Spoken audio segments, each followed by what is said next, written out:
Assalamualaikum warahmatullahi wabarakatuh. Salam sejahtera untuk kita semuanya. Bagaimana kabar teman-teman semuanya? Semoga selalu dalam keadaan sehat dan walafiat. Baiklah, di sini saya Hikmah Handayani, perwakilan dari kelompok 9, akan memaparkan sebuah materi yaitu tentang topik skripsi dan tesis.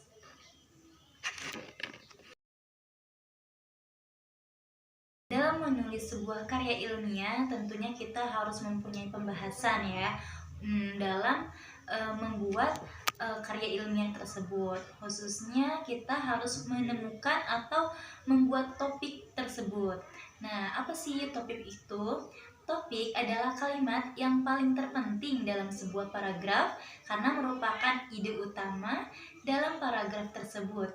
Topik juga mengontrol dan membatasi ide yang didiskusikan dalam paragraf. Oke, kemudian seperti apa sih cara menentukan sebuah topik itu? Cara menentukan sebuah topik yang baik, yang bagus. Nah, ini ada beberapa yang harus diperhatikan oleh kita seorang penulis dalam menentukan sebuah topik. Nah, diharuskan ya kepada penulis gitu, carilah topik yang menarik, ya menarik. Topik yang dipilih harus menarik. Kemudian pilihlah ruang lingkup sempit dan terbatas dari topik tersebut. Kemudian topik yang dipilih memiliki data dan fakta yang objektif. Jangan yang hoax-hoax kayak gitu ya.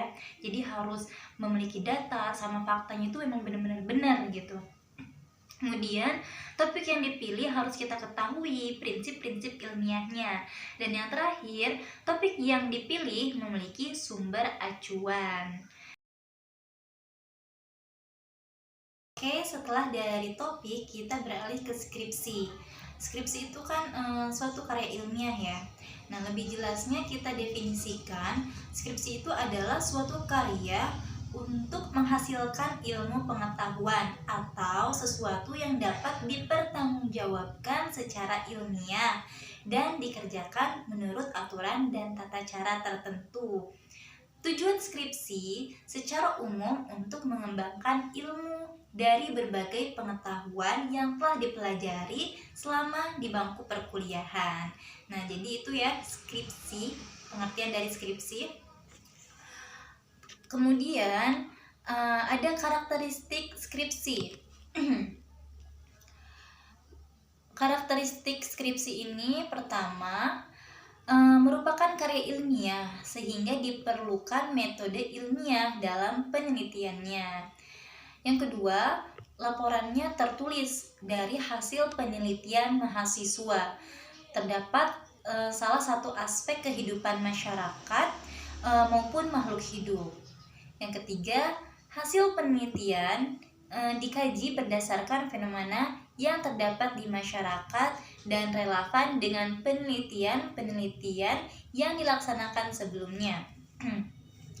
Keempat, dalam pendidikan, karya ilmiah ini ditunjukkan untuk eksplorasi dan pemecahan masalah pendidikan.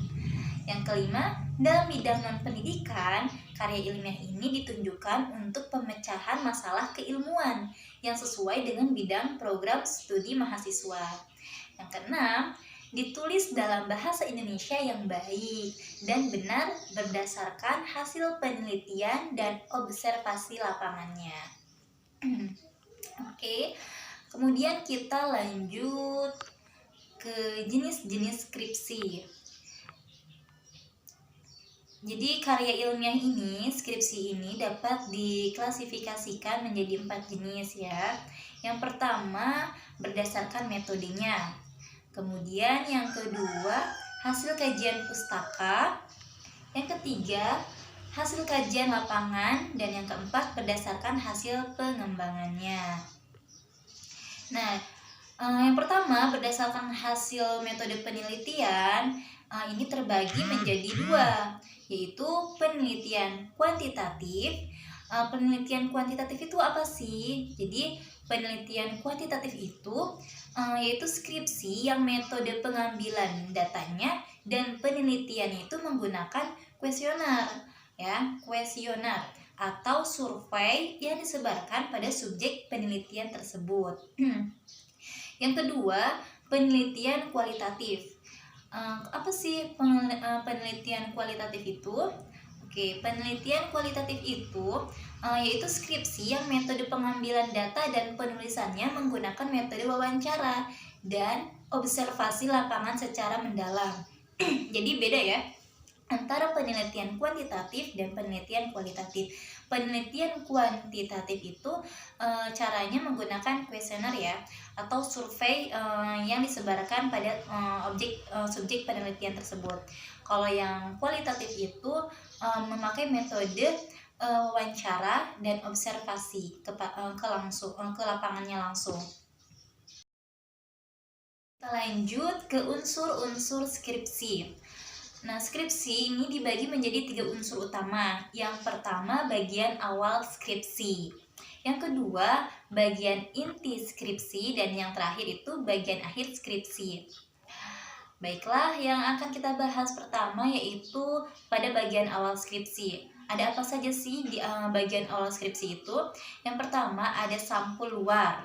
Kedua, sampul dalam. Ketiga, persetujuan pembimbing. Ketiga, pengesahan tim penguji, kemudian daftar lampiran, kata pengantar, daftar isi, daftar tabel, dan daftar gambar. Nah, itu unsur-unsur yang terdapat pada bagian awal skripsi. Kemudian, pada bagian inti skripsi, ini berisikan bab-bab yang pertama bab pendahuluan, kedua kajian pustakanya, bab ketiga metode penelitian, keempat bab hasil penelitian, kemudian bab kelima pembahasan, dan bab keenam itu penutup. Unsur yang terakhir yaitu bagian akhir skripsi. Bagian akhir skripsi berisi daftar pustaka dan daftar lampiran. Penulis wajib mencantumkan semua sumber dan lampiran-lampiran yang dipakai sebagai acuan dalam menyusun skripsi. Kita ke pembahasan terakhir yaitu tentang tesis. Tadi ada skripsi dan yang ini ada tesis. Apa sih tesis itu? Oke, tesis itu adalah tugas akhir jenjang magister atau yang ditempuh oleh S2 ya. Tesis salah satu karya ilmiah yang tertulis yang disusun secara individual berdasarkan hasil penelitian empiris untuk dijadikan bahan kajian akademis. Tesis juga merupakan pernyataan atau teori yang didukung oleh argumen-argumen untuk dikemukakan, merupakan hasil dari studi sistematis atas masalah. Tesis yang mengandung metode pengumpulan, analisis dan pengolahan data, dan menjadikan kesimpulan serta mengajukan rekomendasi. Oke, kemudian apa sih perbedaan antara skripsi dan tesis? Dari mana kita bisa membedakannya? Jadi, skripsi dan tesis ini kita bisa dapat bedakan melalui tiga tinjauan ya. Yang pertama itu dari segi jenjang pembimbing dan penguji, yang kedua dari segi keaslian dan penelitiannya, dan yang ketiga dari segi publikasi penelitiannya. Baiklah teman-teman, mungkin itu saja yang dapat saya paparkan ya. Semoga apa yang telah saya sampaikan bisa dipahami, bisa dimengerti dan bermanfaat untuk kita semua, dan menjadi pembelajaran juga untuk